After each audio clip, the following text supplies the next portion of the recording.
Hello दोस्त, स्वागत है आपको वीआरएस स्टडी यूट्यूब चैनल पर। आज के इस वीडियो में हम लोग 10वां क्लास का जो 9वां चैप्टर है ऊंचाई और दूरी, उसी का हम लोग क्वेश्चन नंबर 9 को इस वीडियो में सॉल्व करेंगे।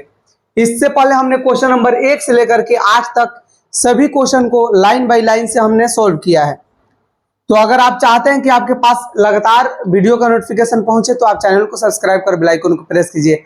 और मैं एक खुशखबरी आपको बता दूं कि आप लोग का हर एक सब्जेक्ट का क्वेश्चन आंसर शुरू कर दिया गया है, लिखवाना और बताना, और इसके बाद हम लोग शुरू करेंगे ऑब्जेक्टिव सेशन का। तो आप जरूर चैनल से जुड़िए। चलिए दोस्त, अब हम लोग बिना टाइम को वेस्ट किए शुरू करते हैं।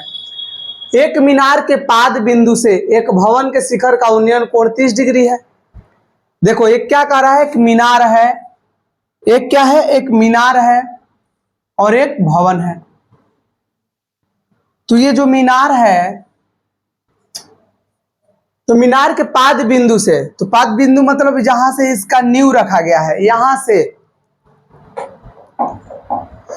से क्या कह रहा है कि एक भवन के शिखर का उन्नयन कोण 30 डिग्री है। तो शिखर मतलब इसका जो शीर्ष है, तो इसका जो उन्नयन कोण बता दो कितना है, 30 डिग्री है। उन्नयन कोण 30 डिग्री है। और भवन के पाद बिंदु से मीनार के शिखर का उन्नयन कोण 60 डिग्री है। भवन के पाद बिंदु से मीनार के शिखर का उन्नयन कोण दोस्त कितना है, मीनार के शिखर का उन्नयन कोण कितना कह रहा है, 60 डिग्री है। तो यहाँ पर हम लोग 60 डिग्री बना लेते हैं और यहाँ पर 30 डिग्री, और ये क्या हो जाएगा, भूमि हो जाएगा। चलो, ये तो आपको समझ में आ गया फिगर। आगे देखो, कह रहा है कि यदि मीनार 50 मीटर ऊंचा हो, मीनार क्या हो, 50 मीटर ऊंचा हो, तो ये हमने 50 मीटर ऊंचा कर दिया। तो भवन की ऊंचाई ज्ञात कीजिए। भवन की ऊंचाई हमें फाइंड करनी है, और ये मीनार की ऊंचाई दिया है कितना, 50 मीटर। इसका हम नामकरण कर लेंगे कि ये ए बी सी एक ट्रायंगल है, और एक ट्रायंगल क्या है, बी सी डी एक ट्रायंगल है। इसी में हम लोग को सॉल्व करना है। देखिए अब हम लोग कैसे कैसे इसको सॉल्व करते हैं। सबसे पहले लिखेंगे जो दिया है, गिवन है। बताओ क्या दिया है, दिया है देखो क्या चीज, मीनार की ऊंचाई 50 मीटर। मीनार की ऊंचाई h इक्वल टू, या h हम लोग उसको मान लेंगे, मीनार की ऊंचाई यहाँ पर क्या है, 50 मीटर है, 50 मीटर है। भवन की ऊंचाई मान लो, भवन क्या चीज दोस्त, भवन की ऊंचाई h। ये क्या किया हमने, माना भवन की ऊंचाई क्या है, h है, h मीटर यहाँ पर कर लो। माना कि भवन की ऊंचाई जो है क्या है, h मीटर है। अब हम लोग त्रिभुज ए बी सी में देखेंगे। त्रिभुज ए बी सी में, त्रिभुज ए बी सी में बताओ कोण का मान कितना है, कोण theta equal to A B C में बताओ कितना दिया है, 60 डिग्री। थीटा का मान 60 डिग्री है। अब यहाँ पर देखो हम लोग को क्या चीज निकालना है। तो ये देखो यहाँ पर 50 दिया है, और ये एंगल के सामने वाला भुजा दिया है, तो इसको हम लंब बोलेंगे। और आधार हम लोग फाइंड कर लेते हैं। तो आधार जब निकलेगा तो फिर हम ये लंब ज्ञात कर लेंगे। आधार और लंब से रिलेटेड वाला फॉर्मूला, मतलब इसमें अभी हमको क्या ज्ञात करना है, आधार ज्ञात करना है। तो आधार और लंब से रिलेटेड कौन सा फॉर्मूला होता है, tan थीटा। तो यहाँ पर दोस्त यूज कर लो, tan थीटा इक्वल टू क्या हो जाएगा, लंब बटा में आधार। क्या हो जाएगा, लंब बटा में आधार हो जाएगा। बताओ tan थीटा, थीटा की जगह पर कितना, 60 डिग्री। तो ये हो जाएगा tan 60 डिग्री इक्वल टू लंब बता दो कितना है, इसके सामने लंब कितना है, 50। लंब कितना है, 50 बटा में आधार क्या है, BC। आधार को अभी BC मानो।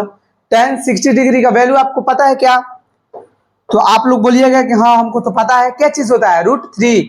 और ये कितना हो जाएगा बोलो, 50 बटा में कितना है, BC।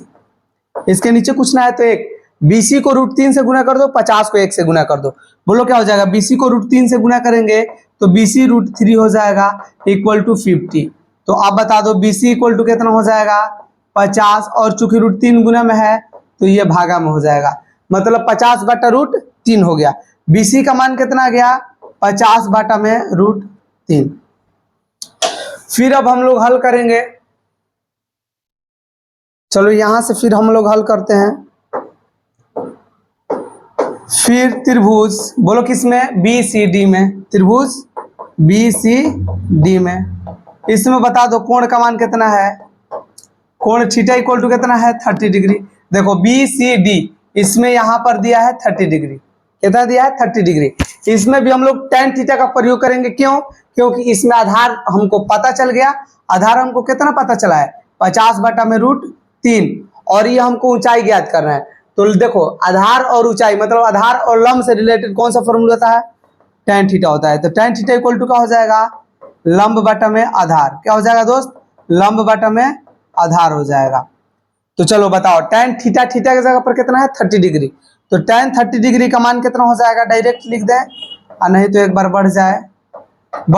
देखो tan कितना है 30 डिग्री, tan 30 डिग्री और लंब बता दो कितना है लंब, ये हम h माने हैं इसको, और आधार बता दो कितना है 50/√3, 50/√3 है।